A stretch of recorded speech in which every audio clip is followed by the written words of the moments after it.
Spain is set to have a general election on November 10 as the deadlock between rival parties could not be broken on Tuesday, according to Premier Pedro Sanchez.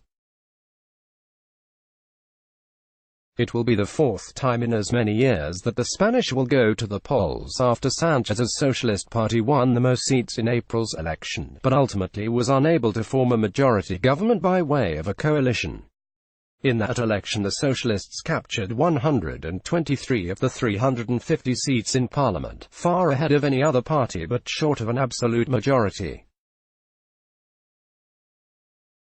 There is no majority in Parliament that guarantees the formation of a government, which pushes us into a repeat election on November 10, Sanchez said at a press conference.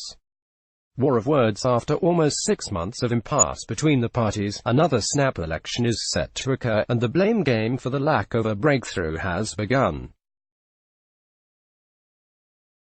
Sanchez said, "I tried by all possible means but they made it impossible for us." Pablo Iglesias, the leader of Podemos, which was cited as the likeliest party to help the Socialists form a coalition government, had a different take on proceedings.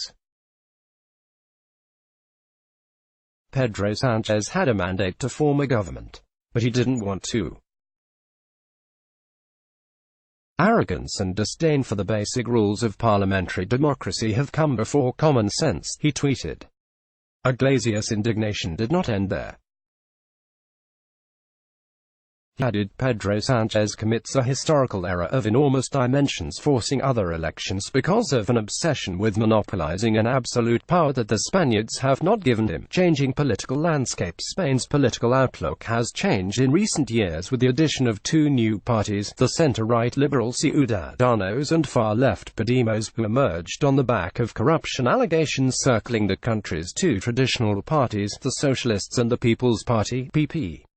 In clear reference to this change in the political landscape, Iglesias continued, "You need a president who understands multi-party politics.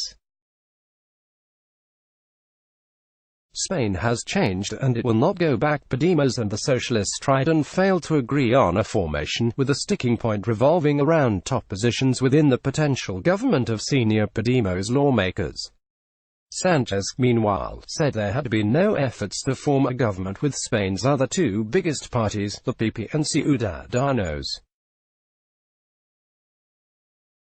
Uncertainty after a set of inconclusive election results in 2015, 2016 and 2019, as well as the ousting of former Prime Minister Mariano Rajoy in 2018 following a no-confidence vote. Spain's political turmoil has not affected the economy adversely.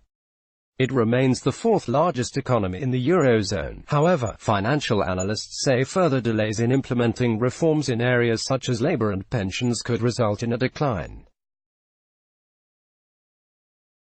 The likelihood of a November election was further cemented when Spain's King Felipe VI decided not to grant acting Prime Minister Sanchez, or any other politician, a mandate to form a government.